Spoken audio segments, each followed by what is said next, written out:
Aujourd'hui, 24 décembre, il y a de la neige. Oh, comme ça ici! Et puis, je voulais en profiter avant de les emballer, vous montrer les petites choses que j'ai tricotées pour le temps des fêtes. Alors, ce que je vous propose, c'est un petit passage rapide sur tous les projets. La dernière fois, j'avais rien sur les broches. Aujourd'hui, j'ai quelque chose. En fait, c'est un cadeau que je n'ai pas eu le temps de terminer. En fait, j'ai à peine commencé. Je vous le montre. C'est pour ma belle-maman. Pauvre belle-maman, elle n'aura pas son cadeau. Il est sur les broches. L'essayer, c'est l'adopter. En fait, j'ai recommencé une nouvelle paire de bas sur deux à la fois sur la broche. Et puis, bon, belle-maman voulait des petits bas brun foncé, brun chocolat. J'ai trouvé. Je vais faire un modèle très simple. En fait, c'est un modèle en anglais qui s'appelle Time Traveler Socks. C'est inspiré de la série Doctor Who. Et grosso modo, c'est un modèle de base avec quelques lignes insérées à tous les 2 ou les 4 ans, tout simplement pour varier un peu le motif de la maille.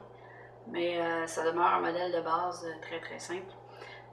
Pour lequel je vais probablement faire aussi le Fleegley Hill, donc le talon que j'avais fait pour mes bas à moi. Alors je vais probablement le récupérer pour ce modèle-là aussi.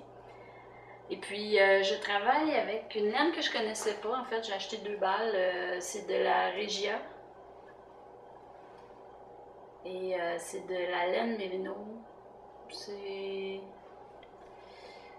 75% Merino, 25% polyamide.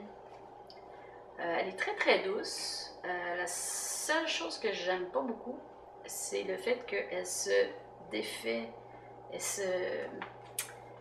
Le filage n'est pas très serré et elle se défait en fibres, en brin, et ça devient assez dérangeant. Mais je pense pas que ça va avoir un impact au niveau de la qualité du bas à la fin. C'est simplement que le plaisir de tricoter est moins là, disons. Donc, grosso modo, c'est ce que j'ai sur les broches en ce moment. La dernière fois aussi, je vous avais montré par contre que j'avais commencé à filer et j'ai continué. Ça s'en vient de mieux en mieux. J'ai retiré la première balle de mon petit fuseau. C'est pas encore parfait, hein? C'est pas grave. C'est quand même mieux que j'espérais. Disons que la répartition sur toute la longueur, ça s'en vient de mieux en mieux, puis ici c'est encore mieux. Donc on continue, on lâche pas. J'ai eu beaucoup de choses que je voulais faire. Je l'avais mis d'ailleurs sur le groupe de Ravelry. J'ai tricoté plein de choses pour Noël.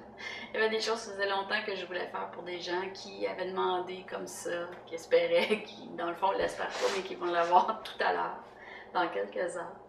La première chose que je voulais vous montrer, c'était... Avec quoi je commence? Ah oui, j'ai pas avec moi, mais entre-temps, entre le dernier podcast et celui-ci, j'ai mon ami Edouard qui est arrivé avec de la laine comme ça ici. C'est une grosse laine bulky. C'est de la O-Wool. Et puis, c'est la O-Wool Legacy Bulky. C'est 100% certifié Merino organique. Pourquoi? Pour faire une tuque et des mitaines à sa copine. Et selon le modèle qu'il m'avait donné, le modèle que j'ai fait, c'est le Gifty Slushy Benny, qui était en fait une espèce de petite tuque qui tombait un peu en arrière. Là. Slushy, c'est comme un peu en arrière comme ça. Et le modèle qu'elle avait choisi, c'était une espèce de câble. C'était 2 câbles qui se promenaient comme ça, avec des trous. Sur chacune des vagues, comme ça, il y avait comme des trous sur le long, une forme de lace. Sur le coup, je n'étais pas certaine parce que c'est quand même pour l'hiver. Alors, le lace, l'hiver, c'est moyen, disons. Mais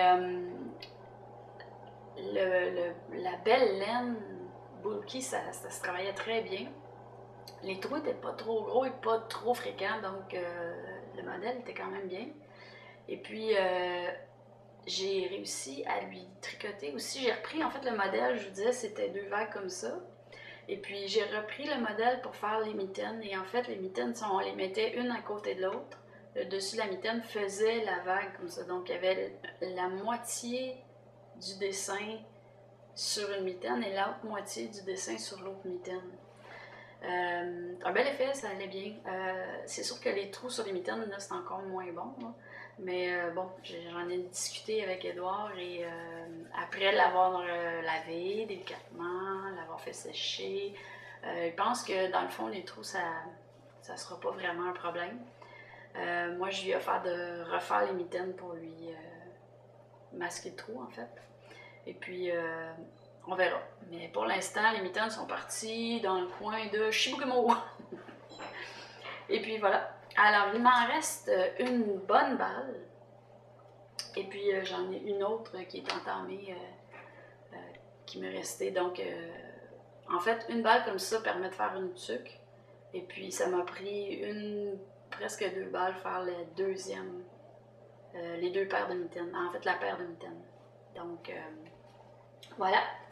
Mais j'ai pas le produit fini. Vous pourrez aller voir dans mes projets sur Ravelry pour voir le résultat. Ensuite de ça, autre cadeau de Noël. J'ai travaillé, et là, je vous le montre avant de l'emballer. En fait, je vais l'emballer bientôt. C'est le Glamour Colle. OK? Donc, c'est grosso modo un petit foulard infini. Et puis, il est fait en soie et... C'est un mélange de soie et de mohair. 75% mohair, 70% mohair, 30% soie. C'est du Kid Silk de Rowan. Là, qu'est-ce que je peux vous dire là-dessus? Je déteste travailler avec cette laine-là. J'aime pas ça. Ça fait plein de petites mousses dans les airs. Elle casse facilement, relativement facilement. Mais l'effet est tellement, écoutez, on dirait des plumes. C'est tellement joli l'effet. Mais là, le travailler, c'est pas super. Le modèle, je l'ai choisi parce que je l'avais vu sur Moustache. C'est Soupastef qui l'avait fait pour, je crois que c'était un professeur d'école de ses enfants. Elle suggérait comme petit tricot rapide. Alors, je l'ai glissé dans mes cadeaux de Noël pour la belle-sœur qui est toujours très coquette. Alors, c'est ce qui me reste de ma balle. Ah, d'ailleurs, le modèle suggérait 8 œillets. Je ne sais pas si vous voyez, mais il y a comme des œillets dans le modèle. Et moi, je suis arrêtée à 6. Je trouvais déjà qu'il était suffisamment vaporeux et large. Donc, j'ai arrêté à 6 œillets. Et voilà. Donc, une balle comme ça. Je vous montre une balle comme ça me permet de faire un châle comme ça. Donc, c'est quand même un petit cadeau qui se fait relativement rapidement. Ça m'a pris à peu près 5 jours, disons-le, à temps perdu ici et là, 5 jours pour le faire. Très facile, c'est des rangs en jeté, puis à l'occasion, on glisse un rang avec 2 mailles ensemble, une maille jetée, 2 mailles ensemble, une maille jetée. Donc, c'est du jersey, puis des mailles jetées, puis des mailles ensemble. C'est vraiment, vraiment très simple là, pour celles qui commencent à tricoter puis qui veulent avoir quelque chose de relativement élégant. Petit projet simple. Maintenant, il y avait le beau-frère. Mon beau-frère travaille dans les magasins et il est toujours à la dernière mode. Et je ne sais pas si c'est pour celles qui naviguent beaucoup sur Ravelry, vous êtes peut-être tombé sur, comment il s'appelle, Stephen West. C'est un designer qui fait des modèles surtout pour les hommes. Et je le trouvais, je trouve toujours que ces choses sont un petit peu éclatées, un petit peu farfelues, mais je trouve que ça va rejoindre mon beau-frère qui est dans la mode dans les magasins. Alors, ce que je lui ai fait, c'est choisi le modèle Modish Colle, qui est en fait un modèle fait en point mousse. Et puis, l'intérêt du modèle, c'est... En fait, il est très simple, donc il est très versatile. C'est des grands carrés d'une couleur et d'autres grands carrés de d'autres couleurs. Et puis ensuite, on intègre à l'intérieur, en fait, l'intérêt du modèle, c'est qu'il y a des portions qui sont tricotées dans le sens vertical et dans le sens horizontal. Donc, les bordures sont dans l'autre sens. Puis le centre est dans le sens horizontal. C'est très, très simple à faire. Un autre modèle très simple. Pour ce modèle-là, j'ai choisi de miser sur de la belle laine que j'avais trouvée. C'est la Grignasco de la Ticale. Et puis, c'est une laine d'Italie. Et, la personne qui tient la boutique ici à Saint-Jean m'a dit que c'est une laine qui commençait à se faire un petit peu plus difficile à trouver. C'est ce qui me reste. Donc, elle aussi, c'est une bulky, ça se tricote vite. Hein, la bulky, ça va très vite pour faire les projets. Et puis, celle-là, elle est vraiment douce. Vraiment douce. C'est à peu près 70% bébé alpaca. Et puis 10% mérino et un petit 20% de polyamide pour retenir la chose. Elle peluche un peu, mais juste assez pour donner l'effet laine chaleureuse. Pas trop, ça vole pas dans les airs. Très très douce. Alors voilà, c'est mon petit modèle Stephen West. Ça faisait longtemps que je voulais essayer un modèle de Stephen West. Puis là, j'ai trouvé quelque chose. Alors, le beau-frère qui s'y attend pas va avoir un beau cadeau. Et puis, pour terminer, j'ai fait un petit projet de Noël, un petit projet farfelu de Noël. Ma belle-sœur, je lui ai envoyé une image du modèle pour mon beau-frère en lui disant « Est-ce que tu penses que ça lui plairait? » Et elle m'a répondu « Ah oui, oui, oui. » Mais bien sûr, elle en a profité pour me glisser un petit message. « Moi, je veux des pantoufles. » Alors, j'ai trouvé ça très drôle parce que ils veulent toujours avoir quelque chose. Et c'est toujours ce que je m'attends pas. Ma belle-sœur voulait des pantoufles. Et puis là, mais on est dans la période de Noël et là, je cherchais des pantoufles rigolotes pour elle et je suis tombée sur le modèle des chaussures d'elfe. C'est un projet de feutrage que j'avais jamais fait de feutrage. Alors, je me suis rendue encore une fois à la boutique près de chez moi, Tricolène. Et puis, j'ai demandé à la dame de me conseiller, en fait, parce que j'en avais jamais fait. Et elle m'a vendu tout simplement du pâton. Pâton classique wool, ok? Que j'ai acheté rouge et vert. Et avec lequel j'ai tricoté, là ça fait peur là, mais c'est pas le produit fini. Finalement un petit pantoufle d'elfe, un petit bas d'elfe, un petit soulier d'elfe. Pourquoi il est immense comme ça? C'est parce qu'il n'a pas feutré encore. Ça, c'est avant de le mettre dans la laveuse. Et on m'a dit, pour le feutrer, c'est simple. On le met dans la laveuse à l'eau chaude avec une paire de jeans là, pour bien le frotter, si on veut, le faire travailler. Et puis, on rince à l'eau froide. Donc, moi, je suis chanceuse dans ma malchance, dans le sens que j'ai une vieille machine à laver avec le truc qui brasse au milieu et puis un modèle des années 50. Donc, c'est vraiment parfait pour faire feutrer. Et puis, j'avais jamais fait feutrer de façon volontaire, donc c'était toujours accidentel quand je feutrais quelque chose. Alors, voilà, fait que c'était un acte de foi, hein? On tricote quelque chose qui est immense comme ça. Et puis après, on le met dans la laveuse.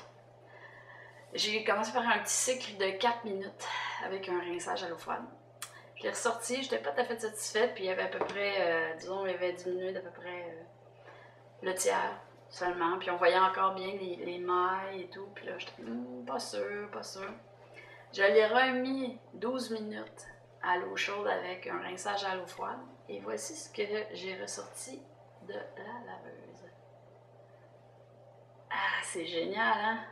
Il est vraiment beau, vraiment beau. Puis là, je m'étais amusée avec les lignes et puis ça paraît, là, c'est vraiment bien Tout ce que j'ai eu à faire ensuite, c'est j'ai glissé le pied à l'intérieur pour le mouler, en fait. Et je l'ai laissé sécher. Et puis à la toute fin, j'ai passé un petit truc qui enlève la mousse. Et je l'ai vraiment pratiquement rasé, si on veut, pour enlever tous les petits poils qui relevaient de partout. Et puis ça me fait un beau petit pied de lutin. Donc ça ici, c'est le deuxième pied de ça ici. J'ai bien hâte de le finir. Donc après le tournage, là, pas de farce, puis ça s'en va, celui-là s'en va dans la laveuse pendant que je finis d'emballer mes cadeaux. Les cadeaux. Et puis ça va être sous l'arbre de Noël ce soir, alors j'ai bien hâte de voir la face de ma belle-sœur quand elle va voir ses petites pantoufles de lutin. Et puis voilà, ça fait le tour des projets. J'étais à la course, j'ai manqué de temps, comme à chaque année. C'est pas grave. On va avoir du plaisir, on va bien manger, on va rigoler. Et puis on va prendre un peu de temps pour nous aussi. Sur ce, je vous laisse. Je vous souhaite de passer un joyeux temps des fêtes. Profitez-en, restez en santé, mangez bien, voyez la famille, les amis, c'est le bon moment pour le faire. Et puis, pour nous, on se revoit en 2014. Et puis, pour la prochaine année, je vous souhaite de la santé, de la santé, de la santé. Avec la santé, vous allez pouvoir avoir tout le reste. Vous allez pouvoir travailler sur le reste, sur l'amour, sur l'argent, sur tous les projets qui vous plaisent et qui vous attendent en 2014. Du côté du podcast, bien, on se souhaite, vous savez quoi, un podcast sur iTunes l'année prochaine. J'espère, je travaille là-dessus. Et bien, sur ce, passez un joyeux temps des fêtes et on se revoit en 2014.